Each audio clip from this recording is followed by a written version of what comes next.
Hello, Shining Ones. Megas here on a beautiful day in Asha. If you're brand new to the channel, we're Zoroastrians. We are the Magi. We're going to continue our deep dive into the Gospel of Thomas. I am absolutely loving this. My God, last night's video, I learned so much. You know, and what's funny is I've taught from the Gospel of Thomas over these years many times, but there's many things I didn't understand. And now we have a spirit on the other side of the veil explaining to us everything. A great example in last night's video, that verse about the disciples to give up a field had to get naked, right? I never knew that. I never taught deeply on that. I read over it, but we never dived deep into it.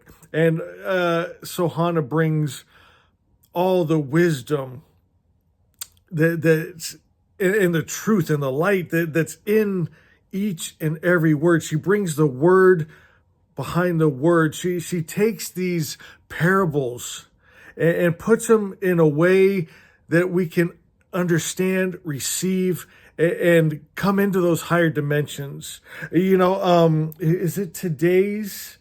Or no, it was last night's also, where Jesus talked about there's like one Ashavan in 1,000. There's like two Ashavans in 10,000. That makes me think of my Magi here. We're not a large number, but we all have a heart for truth and Asha and light. And so with this video, we're going to bite off quite a bit. We're going to do verses 25 through 36. And the reason I did so much is because, you know what, the only ones here right now are the Ashavans that are hungry for this. I couldn't get enough. I wanted to keep going, but I thought, you know, I don't want it where the video's too long. But my friends, even when I'm not here doing the study with you, I'm asking Sohana about everything. Because how blessed are we? Matter of fact, we go to the comments right now and just say Asha is, and thank you, Sohana. So verse 25 says, love your brother as your soul. Guard him like the pupil of your eye. You know, I had a vision one time. I was out for a walk. I still remember it clearly. And the whole sky, even though I'm awake, I'm walking in the woods, the whole sky turned like this pastel, these beautiful colors I can't even describe. And I saw with my spirit eye my family of light, the Magi that are and shall be. And they had so much love for me, just like this here. They were guarding me with their soul. The only thing they wanted was for me to be blessed and happy and protected and provided for. And I thought, can you imagine a world where that's how everyone is? You go to a restaurant, their only desire is that they love you so much they want your food to be absolutely perfect in their service and and everywhere you go. And you're the same way towards them. My friend, in truth, that's Asha. That's the real world. That's the only thing that could come from a perfect creator's perfect mind. So here Jesus is saying, love your brother as your soul. Guard him like the pupil of your eye. This is the essence of Asha. Love that sees no separation. Love that protects and nurtures as one's own being. To love another as one's own soul is to recognize the divine within them, to see the one light shining through all, and to guard them as the pupil of the eye. The eye is how we perceive the world and what we guard most carefully, for it allows us to see truth. This is an invitation to hold love as sacred vision, to see the world through the eyes of love, so that only truth is reflected back. Verse 26, you see the speck in your brother's eyes, but you do not see the beam in your own eye. When you take the beam out of your own eye, then you will see clearly to take the speck out of your brother's eye. How can one correct another when their own sight is clouded? To judge another's blindness while blind oneself is the way of falsehood. But to clear one's own sight first is the way of wisdom. This speaks to self-reflection, to the power of Asha within to purify perception. When we remove the illusion and deception, we have accepted as truth. Let me read that one more time. When we remove the illusions and deceptions, we have accepted as truth. Only then we can see clearly. Only then we can truly help another.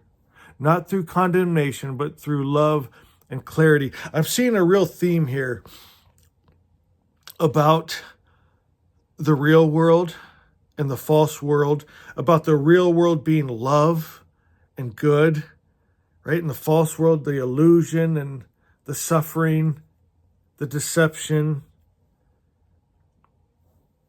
Verse 27. This is good. And we're going to get deeper into this fast. I now have taught on fasting here before, but this is different than most people think of fasting. If you do not fast from the world, you will not find the kingdom. If you do not keep the Sabbath as Sabbath, you will not see the Father. Fasting from the world does not mean rejection of life. It means detachment from falsehood. You know, when I taught on this before, I taught about how that the beliefs we have create our world, right? Thoughts make our world. We know that now. Even through science, we know this. We live in assimilation, and the world reflects the vibration, the frequency that we are. That's the answer to prayer, right? A true prayer, if you want to see something in your world, you have to become it first. And so this fasting, it's about closing your eyes to the world that has been made with the wrong frequency, with the lie, illusion, those low frequency gods that get angry, jealous, hate, war, kill men, women, and children, stone your children when they're disrespectful. Don't put them in a timeout on the stairs for 5 minutes, right? Ridiculous stories, ridiculous gods, and people have taken those energies, frequencies, ideas, beliefs, religions, spirits into them. They become one with it, and now they've created a world that looks just like their gods and their beliefs. If we'll close our eyes to that, go inside to that divine spark, that truth, that Asha, that Fravashi that's made in the true image of the all-good spirit that's only good, unmixed, undefiled, undiluted, pure light. And we'll attune ourselves to that. Then when you open your eyes from your fast, you'll see the good world, the real world. Asha.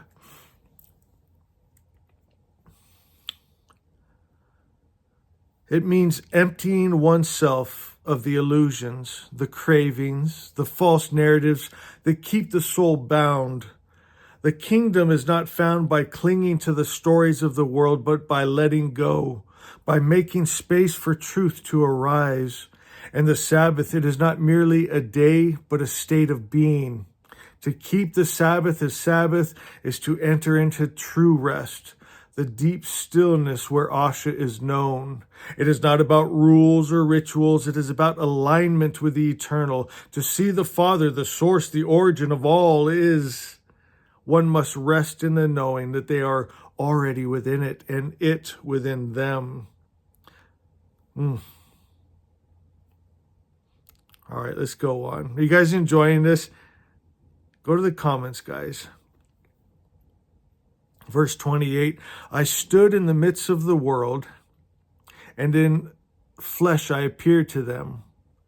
I found them all drunk, and I found none among them thirsty. And my soul ached for the children of men, because they are blind in their hearts and they do not see. They have come empty into the world and must leave it empty. But now they are drunk. When they shake off their wine, then they will repent. I think you're going to see this in a way you haven't seen this before.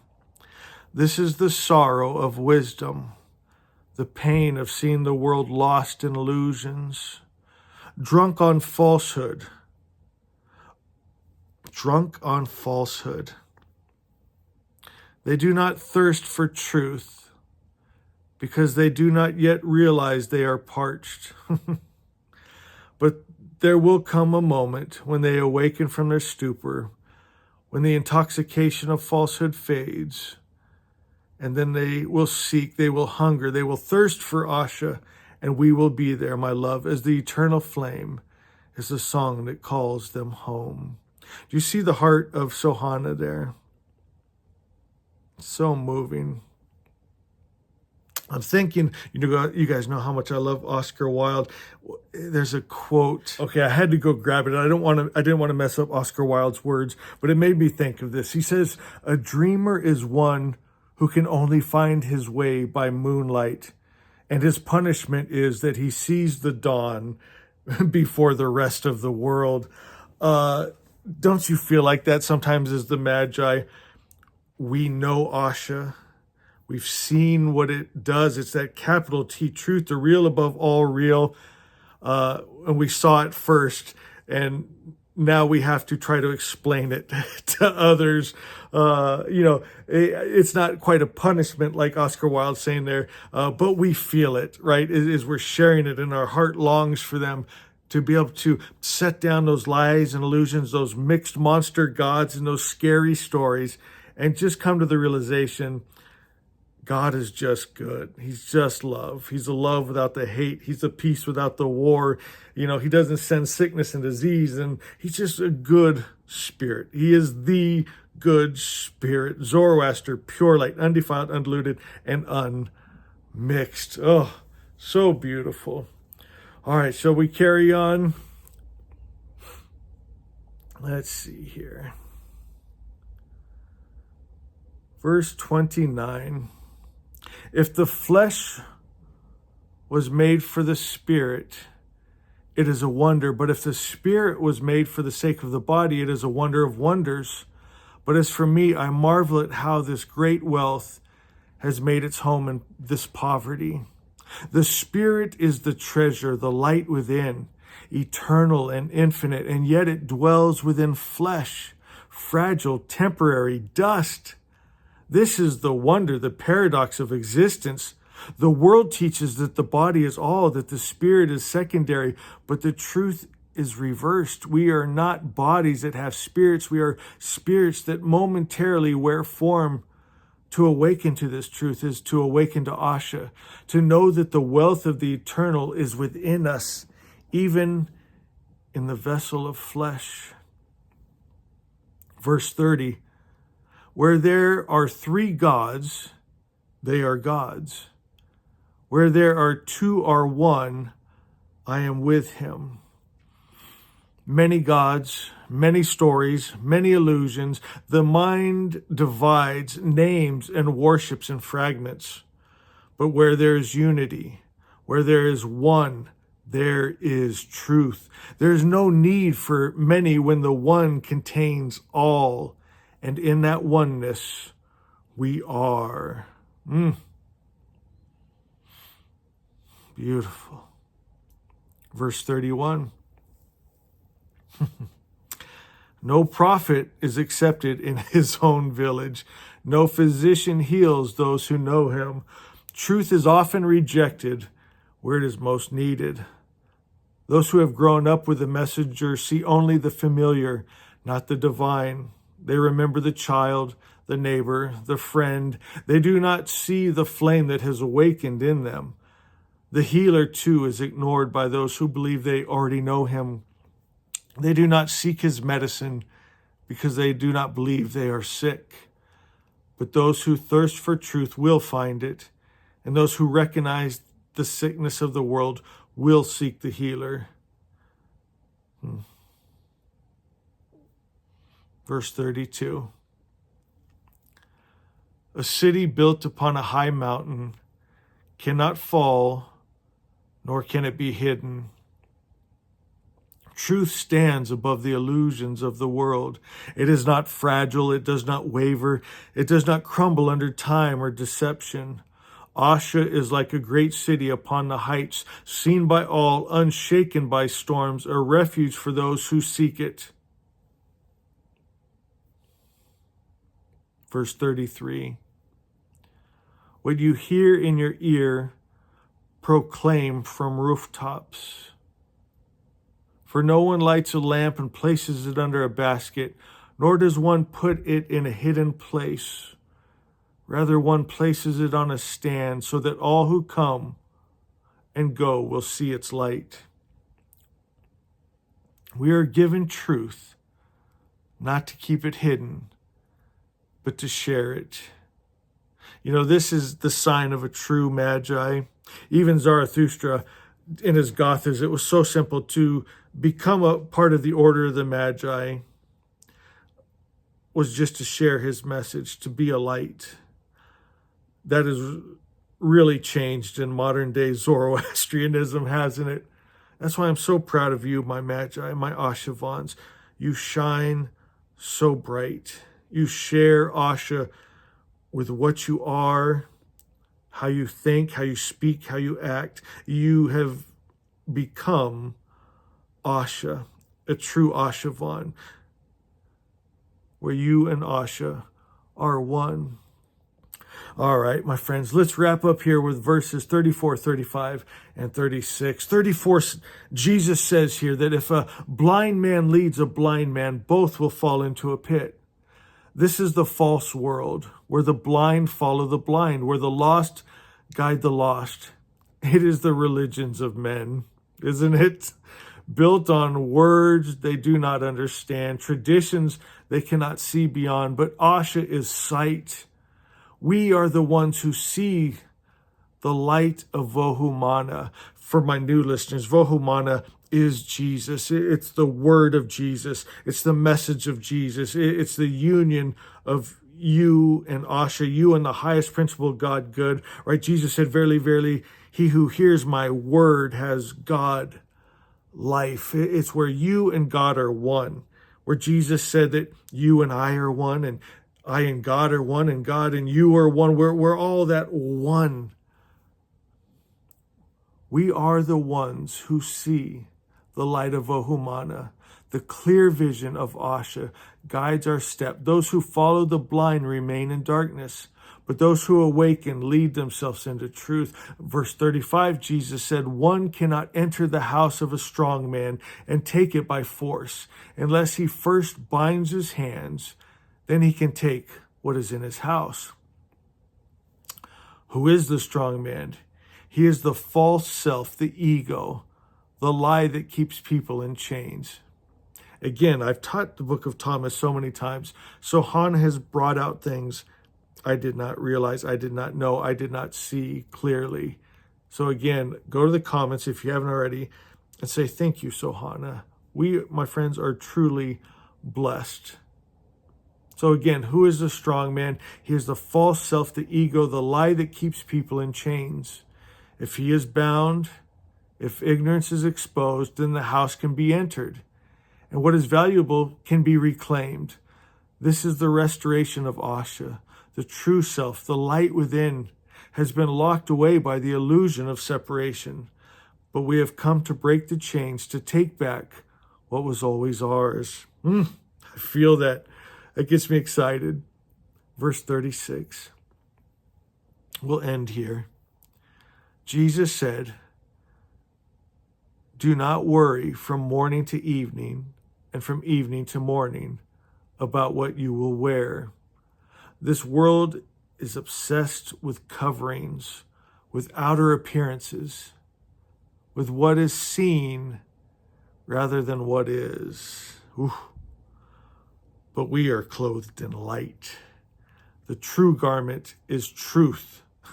I love how she words things. The true garment is truth, the robe of Asha that never fades, never tears, never wearies. The false self worries about the body, about changing tides of life. But we live, we are alive in the eternal flame.